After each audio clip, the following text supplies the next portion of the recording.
নমস্কার। সর্বভারতীয় তৃণমূল কংগ্রেস দলের পক্ষ থেকে আমি ব্রাত্য বসু আজকের এই সাংবাদিক বৈঠকে আপনাদের মুখোমুখি হয়েছি। আমার সঙ্গে আছেন আমাদের রাজ্যসভার সম্মানীয় দলনেতা এবং আমাদের গণমাধ্যমের অন্যতম মুখ্য আধিকারিক, সংযোগ আধিকারিক, প্রখ্যাত কুইজ মাস্টার ডেরেক ওব্রায়েন, আমার বন্ধু। আমি 3-4টে ইস্যু নিয়ে কথা বলবো, এক এক করে আমি প্রথমে আপনাদের বলে নেব। আপনারা জানেন এই সাংবাদিক বৈঠকটা আমরা রোজই আমাদের এখান থেকে ভবন থেকে আমরা করি এবং প্রথামাফিক আমি কিছু কথা বলবো, তারপর আপনাদের যদি কোনো প্রশ্ন থাকে আপনারা আমাকে করবেন। 1 নম্বর যেটা আমাদের বলতে চাই যে আমাদের সরকার মমতা বন্দ্যোপাধ্যায়, আমাদের দলনেত্রী এবং মুখ্যমন্ত্রী, সারা ভারতবর্ষে আপনারা জানেন যে এরকম একটা অভিনব কর্মসূচি এর আগে কখনো হয়নি। যেভাবে মমতাদি প্রত্যেকটা ব্লকে ব্লকে গিয়ে, প্রত্যেকটা ডিস্ট্রিক্টে গিয়ে যেভাবে আগে সরকারকে নিয়ে গিয়ে, গোটা সরকারকে, গোটা ক্যাবিনেট, গোটা ব্যুরোক্রেসিকে তুলে নিয়ে গিয়ে তার কাজ মানুষের কাছে পৌঁছে দিয়েছিলেন, 10 বছর সেই পরিশ্রমের ফলাফলের একটি অভিনব রূপায়ণ, একটি অভিনব স্বাভাবিক বিবর্তন, তার নাম দুয়ারে সরকার। এটা আপনারা বহুল চর্চিত, এটা গণমাধ্যমে, এটা নিয়ে আমি আর কিছু বলছি না। আমি খালি এই সাম্প্রতিকতম তথ্যটা দেব। এই দুয়ারে সরকার কর্মসূচি এখন অবধি 1 কোটি বেশি মানুষের কাছে পৌঁছেছে। দ্বিতীয় পর্যায়ে যখন শুরু হয়েছে 15 ডিসেম্বর থেকে, এই 12টি সরকারি প্রকল্প জনগণের কাছে আনার এই উদ্যোগ, মোট সংখ্যাটা আমি আবার ঘোষণা করছি, 1,42,00,000 মানুষ তাদের কাছে প্রত্যক্ষভাবে পৌঁছেছে। 20 ডিসেম্বর অবধি 11,056টা ক্যাম্প হয়েছে, শিবির। সব থেকে বেশি মানুষ এসেছে কোন কোন জেলা থেকে? মুর্শিদাবাদ, উত্তর 24 পরগনা এবং দক্ষিণ 24 পরগনা। সারা জেলা থেকে এসছে, এই 3টি জেলা থেকে এসছে প্রায় 39 লক্ষ মানুষ। 15ই নভেম্বর থেকে শুরু হওয়া ডিসেম্বর 24 পর্যন্ত এই দ্বিতীয় পর্যায়ে চলবে এবং এখনো অবধি সরকার 8,700 কোটি টাকা, 8,700 কোটি টাকা এর জন্য অলরেডি রিলিজ করে দিয়েছে, বরাদ্দ না, ছেড়ে দিয়েছে। এবং প্রত্যেকটা এই যে ক্যাম্পগুলো আমি ঘোষণা করলাম, অর্থাৎ 11,056টি ক্যাম্প, এখানে প্রত্যেকটা জায়গায় কোভিড টেস্ট করা হচ্ছে একই সঙ্গে। অর্থাৎ একই সঙ্গে মানুষকে উন্নয়ন পৌঁছে দেওয়া এবং তাকে নিরাপদে সুরক্ষিত রাখা, এই দুটো কাজ আমাদের সরকার করছে। আপনারা জানেন আজকে বিশ্বভারতীতে 100 বছর পূর্তি উপলক্ষে মাননীয় প্রধানমন্ত্রী একটা ভার্চুয়াল বক্তব্য রেখেছে, সে প্রসঙ্গে আমি পরে আসবো। কিন্তু আগামী 29শে ডিসেম্বর মঙ্গলবার, এটাও আপনারা সবাই জানেন, বোলপুরের চৌরাস্তা থেকে ডাকবাংলো পর্যন্ত আমাদের একটা দলীয় কর্মসূচি নেওয়া হচ্ছে। সেটা একটা দীর্ঘ র্যালি এবং এই র্যালিতে পায়ে হেঁটে, দূর থেকে উড়ে এসে জিপে চড়ে হাত নাড়তে নাড়তে নয়, হ্যাঁ, মানুষের সঙ্গে মিশে, মানুষকে সঙ্গে নিয়ে পায়ে হেঁটে মিছিল করবেন মমতা বন্দ্যোপাধ্যায়। এইটা আপনাদের জন্য দ্বিতীয় তথ্য। তৃতীয় তথ্য, আপনারা অনেকদিন ধরেই জানেন যে আমাদের এখানে বেশ কিছু দিন ধরে বেশ কিছু বহিরাগত বর্গীয় এসে দাপাদাপি করছে। আজকের গণমাধ্যমের খবরেই তাদের অন্যতম কেন্দ্রীয় মন্ত্রী গজেন্দ্র শেখাওয়াত, তাকে 900 কোটি টাকা চিটফান্ড কেলেঙ্কারিতে হাইকোর্টের নোটিশ দেওয়া হয়েছে। যিনি বলেছিলেন, যারা বলেছিলেন না খাউঙ্গা না খানে দুঙ্গা, আশা করা যায় এই খাওয়া এবং না খাওয়া এই হাইকোর্টের নোটিশ, এটা নিশ্চয়ই একটা উত্তর হবে। যে যে কথাটা আমি বলছিলাম যে বোলপুরে আজকে যখন শান্তিনিকেতনে শতবার্ষিকী অনুষ্ঠান চলছে বিশ্বভারতীর, আজকে মাননীয় প্রধানমন্ত্রী সে উপলক্ষে একটি ভার্চুয়াল বৈঠক দিয়েছে। বৈঠক মানে ওই ওই ওই ওই ওই ওই বক্তৃতাটি আমায় খানিকটা বিস্মিত করেছে। সেই বিষয় নিরসন করতেই আমি আপনাদের কাছে এসেছি, আমি এবং ডেরেক ওব্রায়েন। তিনি বেশ কিছু উচ্চারণগত ভুল করেছেন, যেমন সেগুলো আমি ধরবো না। আমি অনেক সময় গুজরাটি শব্দ বা নাম বলতে গেলে ভুল করতে পারি, কিন্তু ধরুন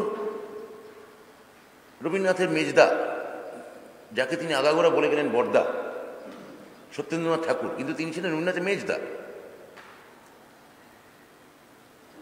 তার স্ত্রীকে তিনি বলে গেলেন জ্ঞানন্দিনী, কিন্তু অ্যাকচুয়ালি তার নাম ছিল জ্ঞানদানন্দিনী।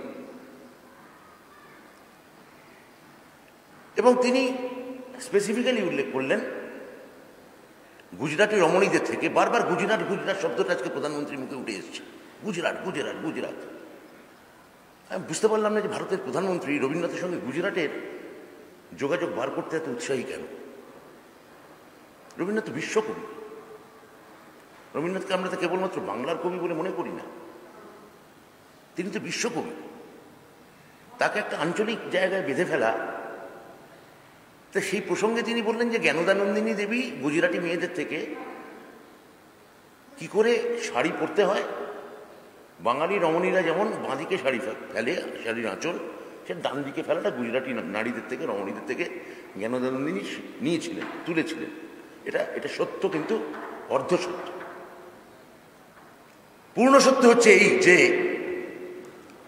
ওই শাড়ি ফেলাটা জ্ঞানদানন্দিনী গুজরাটি রমণী এবং পার্সি রমণীদের থেকেও নিয়েছিলেন, কিন্তু পার্সি নারীদের নাম তো উনি মুখে নেবেন না। এই ভারতের মহামানবের সাগর তীরে যে রবীন্দ্রনাথ আগাগোড়া অসাম্প্রদায়িকতার বিরুদ্ধে কথা বলে গেছেন, সংকীর্ণ জাতীয়তাবাদের বিরুদ্ধে কথা বলে গেছেন, ফলে স্বভাবতই পার্সি নারীদের কথা ভারতের সম্মানীয় প্রধানমন্ত্রীর মুখে আসতে পারে না। আমার আরো অবাক লাগলো, স্বাধীনতা সংগ্রামে কোন কোন বিশ্ববিদ্যালয়ের অবদান আছে তা বলতে গিয়ে তিনি দিল্লি বিশ্ববিদ্যালয় থেকে লাহোর বিশ্ববিদ্যালয়ের নামটা তুলে আনলেন। অথচ ভারতবর্ষের প্রথম বিশ্ববিদ্যালয় কলকাতা বিশ্ববিদ্যালয়, 1857 সালে তার জন্ম। কলকাতা বিশ্ববিদ্যালয়ের নামটা একবার মুখে নিতে পারলেন না স্যার? পশ্চিমবঙ্গের রাজধানী কলকাতা কি দোষ করল? প্রথম বিশ্ববিদ্যালয়, যার অধীনে সেই লাহোর থেকে শুরু করে ওদিকে আরাকান সীমান্ত পর্যন্ত সমস্ত কলেজ যে বিশ্ববিদ্যালয়ের অধীনে ছিল, তা ভারতের স্বাধীনতা আন্দোলনে বা শিক্ষা বিস্তারে কলকাতা বিশ্ববিদ্যালয়ের নাম নেবেন না? নাম নেবেন না? জাতীয় শিক্ষা পরিষদ থেকে তৈরি হয় যাদবপুর বিশ্ববিদ্যালয়। এগুলো আমাদের দুঃখ দিয়েছে যে পশ্চিমবঙ্গকে ছোট করতে চান, করছেন, কিন্তু পশ্চিমবঙ্গের যে গৌরবময় ইতিহাস, তার যে ঐতিহ্য, সেগুলোকে এইভাবে ছোট করা ঠিক না, বা সেগুলোকে এইভাবে বিস্মৃতির অতলে তলিয়ে দেওয়া ঠিক না। ভক্তি আন্দোলনের কথা উনি বলেছেন, আমার মজা লেগেছে যখন উনি তুকারামের নাম বলেছেন, কবিরের নাম বলেছেন। মধ্যযুগে তুকারাম বা কবির, এদের সাহিত্যের উত্থানটাই হচ্ছে, বারবার শিল্প সাহিত্য ভক্তির কথা উনি বলছেন আজকে, এদের উত্থানটাই হচ্ছে ব্রাহ্মণ্যবাদী সংস্কৃত ভাষা যে সাহিত্যায়ন, তার বিরোধিতা করে তুকারামের জন্য। তুকারামের ফলশ্রুতি, কবিরের ফলশ্রুতি আম্বেদকর। তুকারাম যদি সাহিত্যিক মুখ হয়ে থাকেন একটা আন্দোলনের, একটা মতাদর্শের, তার রাজনৈতিক মুখ হচ্ছেন আম্বেদকর। আপনি ব্রাহ্মণ্যবাদের অত্যাচারের বিরুদ্ধে তুকারামের উত্থান, ব্রাহ্মণ্যবাদের বিরুদ্ধে কবিরের উত্থান। আজকে কেন হাতরাস নিয়ে ওনার মুখে একটা কথা শোনা যায় না, কেন দলিতদের ওপর অত্যাচার নিয়ে একটা কথা শোনা যায় না, সেটা আজকের বক্তৃতাটা খানিক প্রমাণ করেছে। এবং আবার আমি বিশ্বভারতী প্রসঙ্গে আসি। রবীন্দ্রনাথ 1910 সালে একটা উপন্যাস লেখেন, আপনারা সবাই জানেন, গোরা। তার যে কেন্দ্রীয় চরিত্র, সে এইরকম জাতীয়তাবাদের সন্ধান করছিল, আত্মানুসন্ধান করছিল, কি করে ভারতীয় হিসেবে নিজেকে চিনতে পারে। সে জানতে পারে যে সে জন্মসূত্রে হচ্ছে একজন আইরিশ খ্রিস্টান। এই যে ডিকোটমি, আমার সেই পরেশ রাওয়াল অভিনীত একটা ছবির কথা মনে পড়ে যায়, কিনা ও মাই গড, যে শেষে একটা লোক জানতে পারে যে যে ধর্মকে নিয়ে সে এতদিন লড়ে গেল, আসলে সে ধর্মের লোকই নয়। তো এই যে গোরার মধ্যে দিয়ে রবীন্দ্রনাথ বোঝাচ্ছেন যে জাতীয়তাবাদ নয়, মানুষকে নিজেকে বুঝতে হবে আন্তর্জাতিকতাবাদের সূত্রে, ধর্মের সূত্রে নয়। আমি 2-3টে রবীন্দ্রনাথের কোটেশন আমি পড়বো আপনাদের সামনে, তারপর আমি মাননীয় প্রধানমন্ত্রীর কাছে উত্তর চাইব যে এগুলো নিয়ে রবীন্দ্রনাথ এই কথাগুলো বলে গেছে। আজকে উনি বারবার বলছেন যে বিশ্ব মানে ইউনিভার্সাল, ভারতী মানে সরস্বতী, এই দুয়ের যোগাযোগ। মাননীয় প্রধানমন্ত্রী কি জানেন, সিটি কলেজে ঠিক এই একদল গোরক্ষকের মতোই একদল ঢুকে পড়ে, হিন্দু ঢুকে পড়ে বলেছিল যে আমরা সরস্বতী পূজা এখানে করতে চাই। ব্রাহ্ম কর্তৃপক্ষ বলেছিলেন যে না, আমাদের কলেজে সরস্বতী পুজো করতে দেওয়া যাবে না। রবীন্দ্রনাথ বলেছিলেন, কর্তৃপক্ষ ঠিক বলছেন, আপনি দুম করে গিয়ে সেন্ট জেভিয়ার্স কলেজে আজকে কোনো পুজো করতে পারেন না। আপনি সংস্কৃত কলেজে ঢুকে আপনি ঈদ পালন করতে পারেন না। প্রত্যেক ধর্মের, প্রত্যেক সম্প্রদায়ের নিজস্ব বৈশিষ্ট্য আছে, ঐতিহ্য আছে, ইতিহাস আছে, কৃষ্টি আছে। এই যে বিশ্বের সঙ্গে ভারতের যে যোগাযোগ, যে উদারতার জায়গা থেকে, সেই উদারতা কি উনি একবারও প্র্যাকটিস করতে পারবেন? যে গোরক্ষকরা মানুষকে পিটিয়ে মারছে, তাদের দায়িত্ব নিতে পারবেন? যে দায়িত্ব নেওয়ার কথা বারবার বারবার রবীন্দ্রনাথ বলছেন। কি বলছেন রবীন্দ্রনাথ বলছেন, আজ পর্যন্ত ধর্মের নামে যত নরবলি হয়েছে, কত নরবলি হয়েছে তার কোনো সীমা সংখ্যা নেই। সে বলি কেবলমাত্র মানুষের প্রাণের বলি নয়, বুদ্ধির বলি, দয়ার বলি, প্রেমের বলি। আজ পর্যন্ত কত দেব মন্দিরে মানুষ আপনার সত্যকে ত্যাগ করেছে, আপনার মঙ্গলকে ত্যাগ করেছে এবং কুৎসিতকে বরণ করেছে। মানুষ ধর্মের নাম করেই নিজেদের কৃত্রিম গণ্ডির বাইরের মানুষকে ঘৃণা করবার নিত্য অধিকার দাবি করেছে। মানুষ যখন হিংসাকে, লাইনটা খেয়াল করুন, মানুষ যখন হিংসাকে, আপনার প্রকৃতির রক্তপায়ী কুকুরটাকে, রবীন্দ্রনাথের হাত দিয়ে বেরোচ্ছে রক্তপায়ী কুকুরটাকে একেবারে সম্পূর্ণ শিকল কেটে ছেড়ে দিয়েছে, তখন নির্লজ্জভাবে ধর্মকে আপন সহায় বলে আহ্বান করেছে। কি উত্তর দেবেন মাননীয় প্রধানমন্ত্রী রবীন্দ্রনাথের এই কথা? এ তো একদম বাজে কথা বলছে আপনার তত্ত্ব অনুযায়ী। এ তো সেকুলার, একে বাঁচতে দেওয়া উচিত না। সেকুলার কথাবার্তা বলছে, ধর্মবিরোধী কথা বলছে, নাস্তিকের মতো কথা বলছেন। অথচ রবীন্দ্রনাথ, আমরা গভীরভাবে জানি ঈশ্বর বিশ্বাসী, গভীরভাবে জানি রবীন্দ্রনাথ উপনিষদে বিশ্বাস করতেন।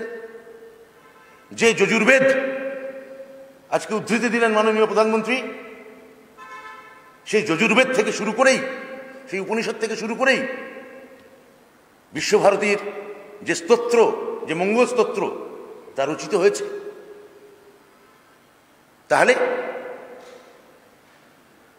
1915 সালে আরেকটা উপন্যাস লিখছেন রবীন্দ্রনাথ, ঘরে বাইরে। বারবার সেখানে বলছেন যে বাংলাকে, বাঙালিকে চিনতে হবে সমস্ত সম্প্রদায়ের মিলনের মধ্যে দিয়ে।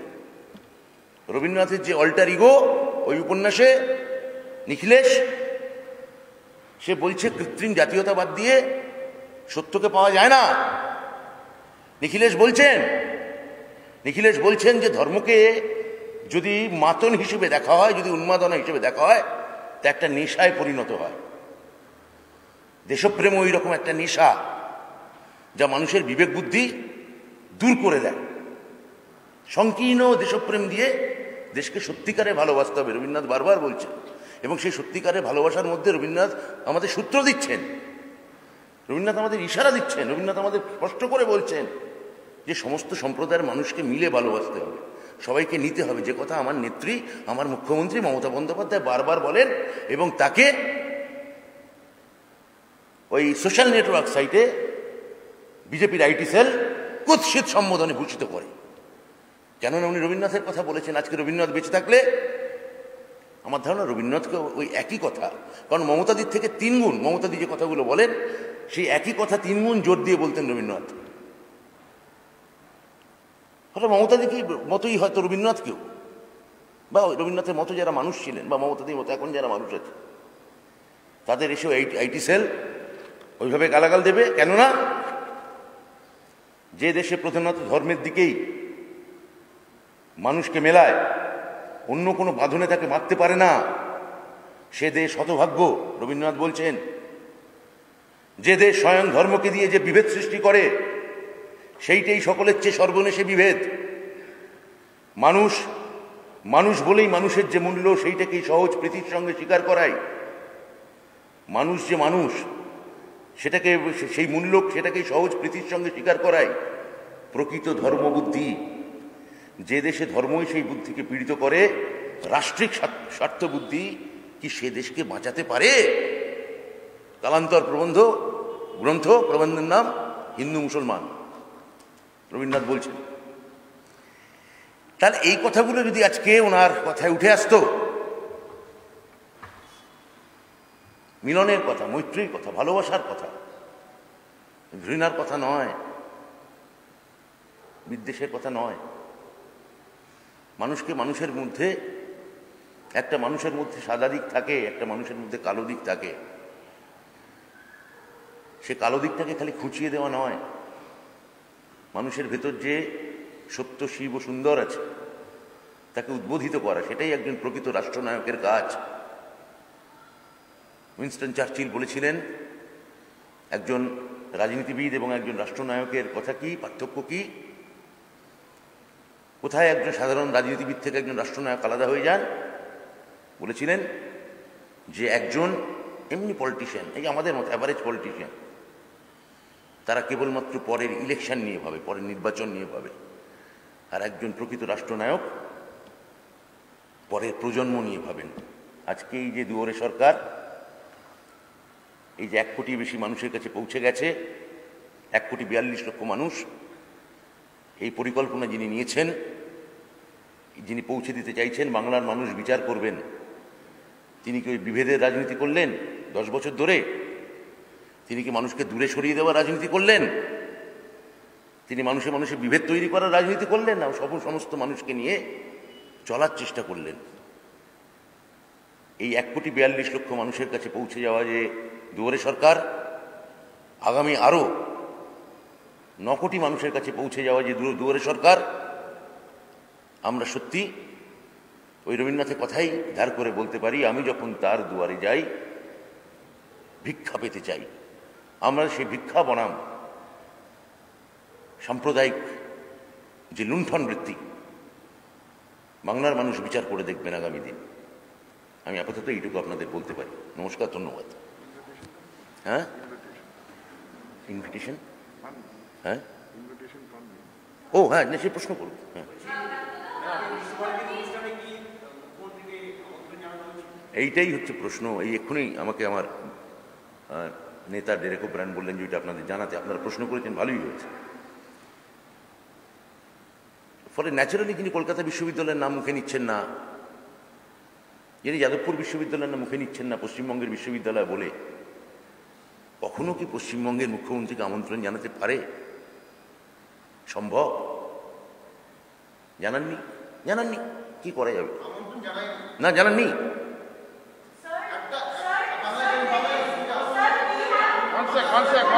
Please, one by one, one by one. দুজনে মিলে কথা বললে আমি কি করে উত্তর দেবো? একটা চিঠি দেখা যাচ্ছে, সেই চিঠিতে বলা হচ্ছে মমতা বন্দ্যোপাধ্যায়কে নিমন্ত্রণ জানানো হয়েছে, মানে আমন্ত্রণ জানানো হয়েছিল, এবং ডেটটা হচ্ছে 4ই ডিসেম্বর। এই চিঠি এসছে নবান্নের রাজ্যেতে এবং মমতা বন্দ্যোপাধ্যায় চিফ মিনিস্টার। এটা বিশ্বভারতী। মানে চিঠির কি প্রাপ্তি স্বীকার আছে? উপাচার্য সাইন আছে। কার সাইন আছে? উপাচার্য সাইন আছে। উপাচার্য তো মানে উপাচার্য নিজেকেই চিঠি দিয়ে প্রাপ্তি স্বীকার করছেন কি? উপাচার্য তার মানে নিজেকেই চিঠি দিচ্ছেন, নিজেকেই ভাবছেন মুখ্যমন্ত্রী, তারপর সেখানে প্রাপ্তি স্বীকার করে দিচ্ছেন। উপাচার্য সাইন নিয়ে কি করব? পশ্চিমবঙ্গ সরকারের প্রাপ্তি স্বীকার চিঠি দেখান please.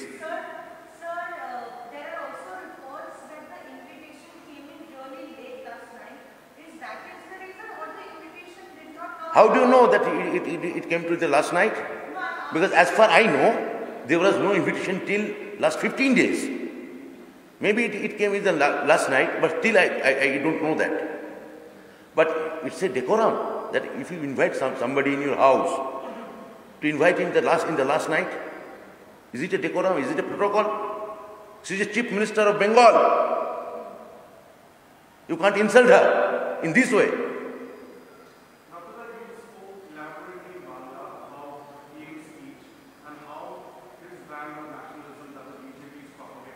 Yeah. What I tell you in English, that is a huge. No. How should I quote which I quoted from his writing? Huh? I will tell you later in different I think on not this PC.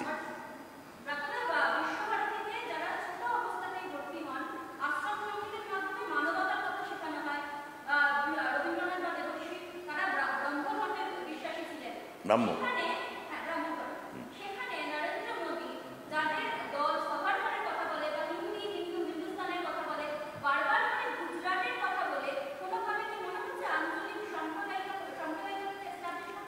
আমি তো শুরুতেই সেটা আপনাকে বললাম, ওনার মুখে বারবার আজকে গুজরাট কেন এলো আমি এটা বুঝতে পারলাম না। বিশ্বকবিকে নিয়ে গুজরাটের কথার সঙ্গে যোগাযোগের কথা সত্যিই যোগাযোগ ছিল। আমরা যেমন, এবং আমাদের সঙ্গে বাঙালির সঙ্গে গুজরাটের সম্পর্ক কিন্তু বহুদিনের। বাঙালি সাহিত্যিকরা গেছেন, রবীন্দ্রনাথ ওখানে বসে ক্ষুদিত পাষাণ লিখেছেন। উনি একটা এমন কাছে গানও ভুল কোট করেছেন, সেটা আমি নিয়ে কিছু বলছি না। ওরে গৃহবাসী কোলদার কোল, বিখ্যাত গান, সেটা হয়তো উচ্চারণ ভুল হতে পারে। আমি সেই নিয়ে আমি কোনো কিছু মানে কথা বলতে চাই না। এর আগেও চোলাই বলে কি একটা মানে হয়তো কোনো একটা দেশজ কারো অনুষঙ্গের কথা উনি আমাদের মনে করিয়ে দিতে চেয়েছিলেন, আমি সেদিকেও যাব না। কিন্তু এই যে আপনি এই যে আঞ্চলিক যে যে যে যে সাম্প্রদায়িক কথা বললেন, তার সব থেকে বড় নমুনা দেখবেন আজকে বারবার উনি ক্ষুদিরাম দাস, প্রফুল্ল চাকি, প্রীতিলতা ওয়েদ্দেদার এদের কথা বলেছেন। হয়তো ওনার মনে নেই বিনয় বাদল দীনেশ, অনেকে আছেন, এদের সশ্রদ্ধ স্মরণ করেছেন। ওনাকে অনুগ্রহ করে জিজ্ঞেস করবেন, এদের একজনের নামে তো আন্দামান সেলুলার জেলটা হতে পারত। 5 বার ব্রিটিশের কাছে মুচলেখা দিয়েছেন বিনায়ক দামোদর সাভারকার, তারপর তিনি বীর, তারপর তার নামে আন্দামান সেলুলার জেল হয়। আর যে হাসতে হাসতে ফাঁসির দড়িতে জীবনের জয়গান যারা গেয়ে গেল, সেই ক্ষুদিরাম দাস থেকে শুরু করে ওই সেলুলার জেলে রাত কাটানোর বছরের পর বছর পচে মরা উল্লাসকর দত্ত, হেমচন্দ্র কানুঙ্গ, বারিন ঘোষ, উপেন্দ্রনাথ বন্দ্যোপাধ্যায়, ইন্দুভূষণ রায়, এদের কথা একবারও মনে এলো না? ইন্দুভূষণ রায় ওই জেলে টর্চার সহ্য করতে না পেরে গলায় দড়ি দিয়েছিলেন, গলায় দড়ি।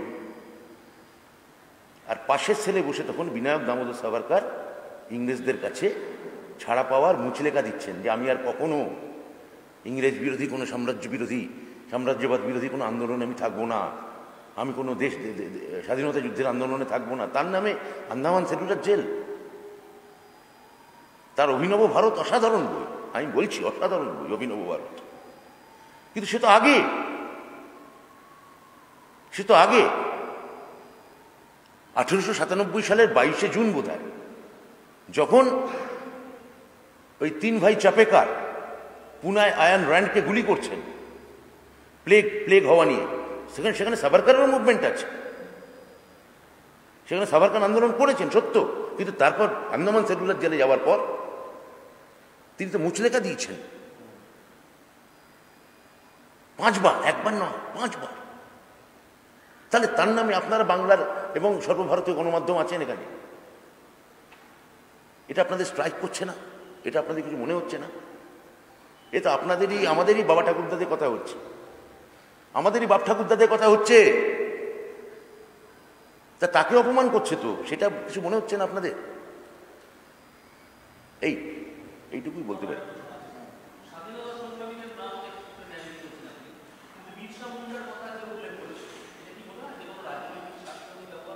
বিরসা মুন্ডার কথা তো বারবার উল্লেখ করা উচিত, কিন্তু বিরসা মুন্ডার নাম করে অন্য কারোর গলায়, একজন আদিবাসী শিকারীর গলায় মালা পরিয়ে দেওয়া ঠিক না। বিরসা মুন্ডাকে তো চিনতে হবে।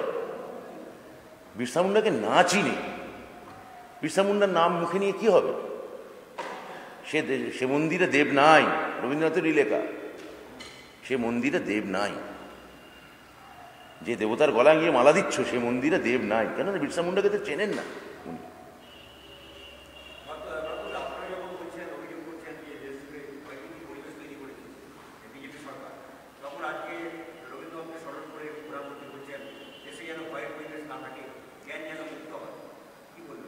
আমি সেটাই তো বললাম যে রবীন্দ্রনাথকে না চিনে, রবীন্দ্রনাথের মূল কথাকে আত্মস্থ না করে, রবীন্দ্রনাথকে দিয়ে যদি নিয়ে না একদম না বুঝে বাইরে থেকে পরিযায়ী এই রাজনীতিবিদ যারা আসছেন, এসে এখানে আমাদের বাঙালি রাজনীতিবিদদের অপমান করছেন। হ্যাঁ, আমি গতকাল আমি বলেছি তো যে আপনি কি পারবেন? এতবার তো তামিলনাড়ুতে যাচ্ছেন, সম্মানীয় আমাদের মুখ্যমন্ত্রী স্টালিনকে করুণানিধিকা পো বলতে পারবেন? আপনি কোনোদিন কার্তি চিদম্বরমকা পো বলেছেন? আপনি কি কোনোদিন জগনকে, সম্মানীয় মুখ্যমন্ত্রী অন্ধ্রপ্রদেশ, তাকে রাজশেখর কা পো বলে সম্বোধন করতে পারবেন? ওই রাজ্যে গিয়ে পারবেন? উত্তরপ্রদেশে গিয়ে বলতে সম্মানীয় অখিলেশ যাদব সম্পর্কে বলতে মুলায়ম কা পো পারবেন বলতে? বাংলা বলে যা খুশি বলবেন। মমতা বন্দ্যোপাধ্যায় গরিবদের রাজনীতি করেন বলে, মমতা বন্দ্যোপাধ্যায় নিম্নবর্গের পক্ষে আছেন বলে, মমতা বন্দ্যোপাধ্যায় দলিতদের পক্ষে আছেন বলে, মমতা বন্দ্যোপাধ্যায় মতুয়াদের পক্ষে আছেন বলে, মুসলমানদের পক্ষে আছেন বলে, নমশূদ্রদের পক্ষে আছেন বলে বলে দিচ্ছেন ভাইপো ভাইপো। রাহুল গান্ধী সম্পর্কে কখনো বলতে পারবেন? রাহুল গান্ধীকে সম্মান করে ডাকেন শাহজাদা, ব্যঙ্গ করলেও বড় জোর বলেন শাহজাদা। কোনোদিন বলতে পারবেন রাজীব কাপো? বলতে পারবেন? বাংলায় এসে তো বলে দিচ্ছেন, যা পারছেন তাই বলছেন। হ্যাঁ, পারবেন? একটি ছেলেকে এইভাবে অপমান করে কি হবে ভাই? সে ব্যাট নিয়ে মারতে যায়নি সরকারি লোককে, এইটা তো তার অপরাধ। ব্যাট নিয়ে যদি সরকারি লোককে মারতে যেত সে বড় রাজনীতিবিদ হয়ে যেত, তাই না? সম্মানীয় রাজনীতিবিদ হয়ে যেত। হ্যাঁ, হতো তো। হ্যাঁ, বলুন, কি বলছিলেন?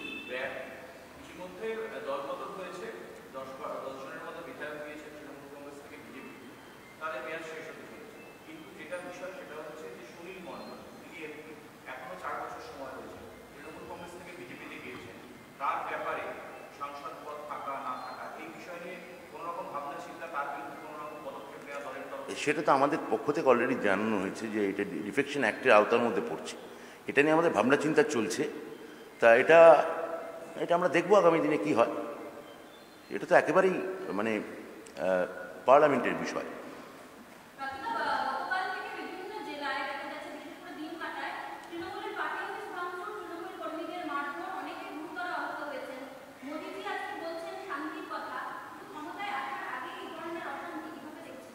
রাজ্যে তো এখন ওরা হন্যে হয়ে লাশ খুঁজে বেড়াচ্ছে। রাজ্যে বিজেপির শুধু কাজ হচ্ছে এখন লাশ খুঁজে বেড়ানো। যেহেতু 10 বছরে মমতা বন্দ্যোপাধ্যায়ের ক্ষেত্রে একটা গণহত্যা দেখাতে পারেনি, নন্দীগ্রামের মতো জেনোসাইড দেখাতে পারেনি, গুজরাটের মতো, দলিত আদিবাসী মেয়েকে ধর্ষণ এবং হত্যা দেখাতে পারেনি হাতরাসের মতো। ফলে যেখানে পারছে লাশ খুঁজে বেড়াচ্ছে, লাশ কই, লাশ কই, বুঝতেই পারছেন উল্টে দিলে কই লাশ, কই লাশ, কই লাশ করে বেড়াচ্ছে। হ্যাঁ বলুন। তুফানগঞ্জ এবং খানাকুলে গতকাল থেকে আজ সকালের মধ্যে দুজন তৃণমূল কর্মী তারা খুন হয়েছে। প্রাক নির্বাচনে এই অবস্থা তাদের সমাজে হয়ে গেছে। সেটাই তো বলছি যে কেন এখানে এসে অশান্তির বাতাবরণ তৈরি করছেন। এই রাজ্যে অশান্তির বাতাবরণ তৈরি করবেন না। এই রাজ্য মমতা বন্দ্যোপাধ্যায় ল অ্যান্ড অর্ডারে, হ্যাঁ ঝামেলা কি নেই আছে, সব রাজ্যের ফুচকার ঝামেলা, সে ঝামেলা তো নিউ ইয়র্ক শহরেও হয়, লন্ডন শহরেও হয়। তা তখন ল অ্যান্ড অর্ডার সেটাকে ইন্টারভেন করে। আপনারা বাইরে থেকে সে প্ররোচনা দেবেন না অনুগ্রহ করে। পাখির চোখ আপনারা তাকিয়ে আছেন বাংলা, এটা করে বাংলাকে এইভাবে নষ্ট করবেন না, ধ্বংস করবেন না, এইটা বলতে পারি। হ্যাঁ লাস্ট প্রশ্ন একটাই নেব, একটা বলুন, আপনি বলুন।